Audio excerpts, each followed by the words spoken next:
Vous écoutez le journal du télétravail, le podcast du magazine Management qui vous aide à mieux télétravailler. Je suis Lomique Guillot, rédacteur en chef du magazine Management, et comme tous les jours, je suis ravi de vous retrouver pour partager avec vous des conseils et témoignages d'experts sur le télétravail. Aujourd'hui, nous allons parler livraison de fleurs à domicile, mais pas que. C'est parti. C'est le journal du télétravail.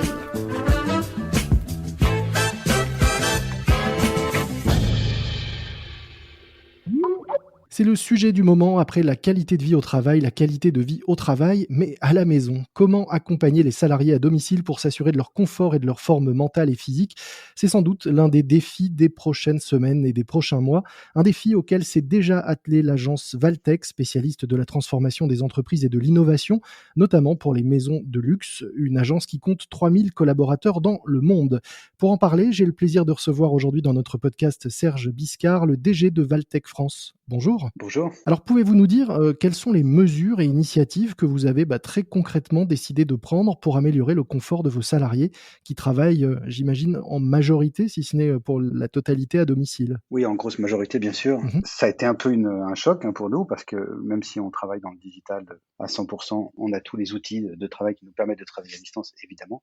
Maintenant, c'est vrai que la culture du télétravail n'existe pas vraiment chez Valtech. Mhm. Il y avait très très peu de gens qui étaient en mode télétravail de manière très très exceptionnelle et on était dans une philosophie qui était très classique finalement, qui était on était content d'avoir nos collègues avec nous Mhm.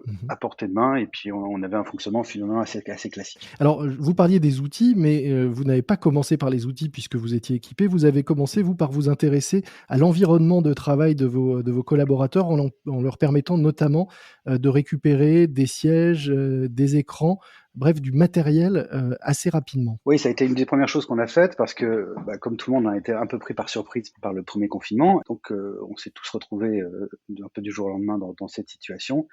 Et une des premières choses, effectivement, qui est apparue, parce qu'on a fait des enquêtes régulières, on est environ 200 collaborateurs en Mhm. France, donc ça reste une taille relativement Humaine. humaine et facile à gérer. Donc, on a fait régulièrement des enquêtes enfin, pas de satisfaction, mais plutôt de morale et d'impact du confinement et du télétravail sur nos collaborateurs. Et très rapidement, on a vu que une partie des choses qui remontaient, c'était de pas forcément avoir le meilleur environnement de travail à la maison. Mhm.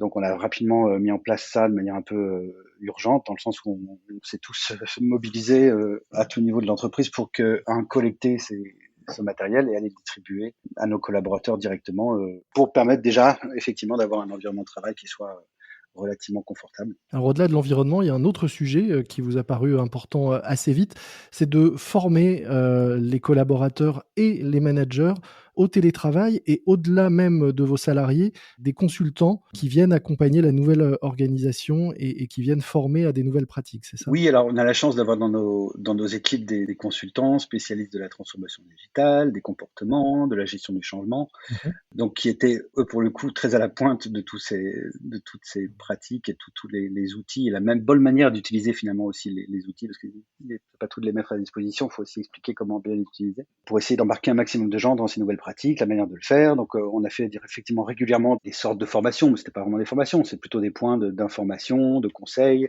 avec ces spécialistes pour qu'ils essayent de diffuser au maximum ces bonnes pratiques. Mmh. Et puis c'est vrai qu'on a aussi adopté certains outils qu'on n'utilisait pas forcément. Je pense à des outils comme Miro, par exemple, qui est un outil qui permet de vraiment faire une espèce de séance d'idéation en groupe en digital. C'est un outil qu'on avait déjà dans le groupe, mais qu'on utilisait très très ponctuellement. Et que là, on a commencé à utiliser massivement, et surtout sur les réunions avec nos clients, Mmh. puisque forcément on a un peu arrêté les réunions physiques avec nos clients. Et ça permet vraiment de mener une vraie réunion de brainstorm, de discussion, d'échange d'idées Mmh. avec nos clients de manière très très satisfaisante, quoi. On arrive vraiment avec en plus l'intérêt de garder tout ça en historique, de garder des traces et de pouvoir se référer à ça de manière régulière, de l'améliorer. Ça devient une espèce de tableau d'idées qu'on partage avec des clients ou des équipes projet. qui reste en permanence là et qu'on peut en permanence améliorer, modifier, etc. Est-ce que vous avez noté, de nouvelles demandes, du côté de vos clients? Vous rappeliez que vous êtes spécialiste de l'accompagnement de la transformation et de l'innovation. Est-ce que les demandes de vos clients ont changé au-delà de la forme simplement de ces ateliers qui sont devenus, 100 digitaux? Alors bien sûr, elles ont évolué principalement dans le sens d'une accélération du besoin et le besoin d'aller très vite Mmh. dans certains cas, parce que ce qu'a révélé cette crise, c'est que là où certains croyaient être suffisamment prêts en termes d'adoption des pratiques digitales et de ce qu'ils étaient capables d'offrir eux-mêmes à leurs clients en termes de services, il y avait évidemment des trous dans la raquette ou des choses qui marchaient pas aussi bien, ou en tout cas pas adaptées à un échelon qui était celui qui est devenu le nôtre. Mmh. Donc c'est surtout de l'accélération en fait. On a principalement eu à gérer avec nos clients le fait d'anticiper, d'essayer d'aller plus vite, de rattraper certains retards pour les mettre à niveau et leur permettre à eux aussi d'affronter la situation. Vous avez des exemples de sujets sur lesquels vous avez accéléré ou de cas clients, qui ont découvert de nouveaux, problèmes ou qui se sont posés de nouvelles questions, en raison de la période? Oui, alors je citerai pas de nom parce qu'on travaille sur des choses très, très stratégiques et très essentielles et ne souhaite pas qu'on communique toujours sur ces activités-là. On a beaucoup par exemple, de clients qui travaillent dans le e-commerce. Mmh. Comme je disais, c'était principalement de l'accélération, s'adapter à des pics de connexion qu'on n'avait pas connus avant, des nombres de transactions qui n'existaient pas avant, puisqu'on a connu des croissances à 2-3 chiffres sur tout ce genre d'activité-là. Donc il fallait vraiment muscler le jeu dans le domaine, être plus performant et s'assurer de pouvoir continuer à faire tourner l'activité. Est-ce que vous avez aussi, formé, vos clients, à ces nouveaux modes de travail à distance? Oui, de fait, le fait de leur proposer le genre d'outils dont je vous parlais, comme Miro, Mmh. pour remplacer des meetings physiques, nous a amené à les sensibiliser à l'intérêt de ce genre d'outils, à les préparer à les utiliser et puis ensuite, dans la pratique quotidienne avec eux, c'est devenu maintenant des outils qui sont complètement intégrés et dont même on se demande comment on aurait pouvait se passer avant parce que ça apporte la vraie valeur ajoutée. Et alors demain, vous disiez qu'avant, ces confinements, vous n'étiez pas, finalement, très en avance sur le télétravail. Quel mode d'organisation vous imaginez conserver, à l'avenir ou pas? Ça a été aussi une sorte d'accélérateur pour nous. Mmh. Dans le sens où ça nous a permis déjà de constater qu'on était capable de travailler en télétravail de manière vraiment satisfaisante, que, la responsabilisation et l'autonomie que cela a donné à nos collaborateurs était finalement bien reçue Mmh. et c'est que ça marche très bien donc oui, effectivement, ça change beaucoup la donne par rapport à ce qu'on va faire, après, s'il y a un après. Dans le sens où, maintenant on a mis en place une charte de télétravail, donc on encadre tout ça et on va au maximum essayer de l'accompagner pour que ça Mmh. devienne une nouvelle norme. Alors évidemment, ce ne sera pas, 100 parce que je pense pas que le 100 de télétravail soit souhaitable. Donc c'est plutôt, sur un format entre 2 et 3 jours par semaine de télétravail autorisé. Mmh. Du coup, l'impact que ça va avoir chez nous, c'est que ça va aussi profondément transformer la manière dont on travaille quand on est dans les locaux ensemble, Mmh.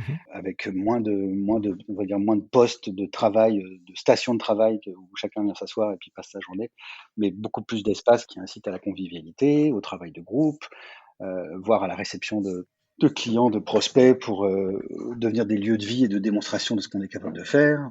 Voilà, donc ça oui, ça a un impact assez majeur sur la manière dont on envisage De fonctionner demain. ouais, les locaux même de travail.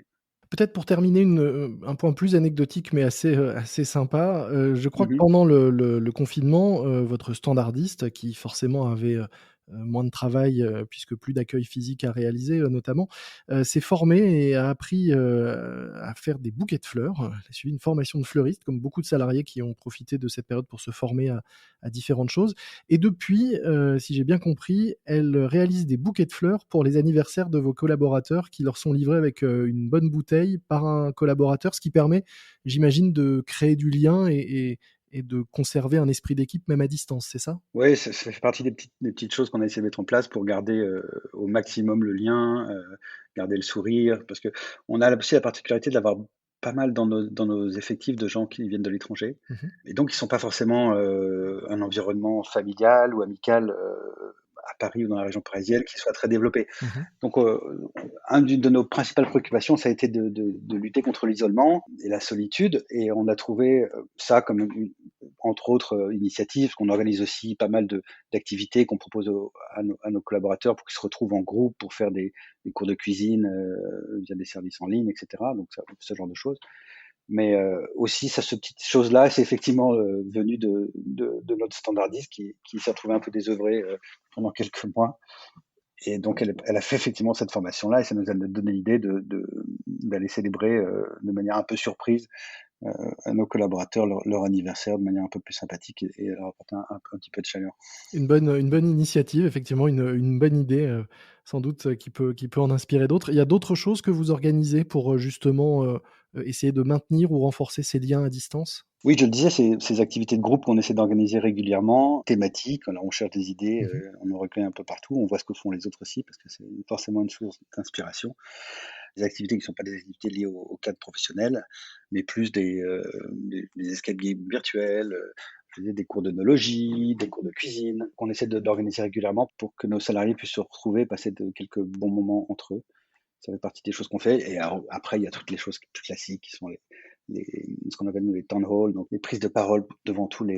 devant tous les salariés qu'on organise très régulièrement, où on essaie de donner la parole à chacun et à valoriser ce que font les uns les autres et raconter ces histoires de comment chacun vit, à son échelle ces confinements. Merci beaucoup, Serge Biscard. Je rappelle que vous êtes, le directeur général de Valtech France, une agence spécialisée, dans l'accompagnement de la transformation des entreprises et de l'innovation et que vous nous parliez des mesures prises au sein de l'agence pour améliorer, notamment le confort en télétravail de vos quelques 200 collaborateurs en France. Merci, à bientôt. C'est la fin de notre JT, le journal du télétravail. Rendez-vous demain pour d'autres témoignages et conseils. En attendant, si vous voulez écouter d'autres podcasts, je ne peux que vous recommander de découvrir la nouvelle saison de Guerre de Business, un podcast du studio américain Wandery que j'ai la chance d'animer en France. Cette semaine est sortie une toute nouvelle saison de Guerre de Business. Elle raconte le duel entre deux géants de l'aéronautique, Airbus et Boeing.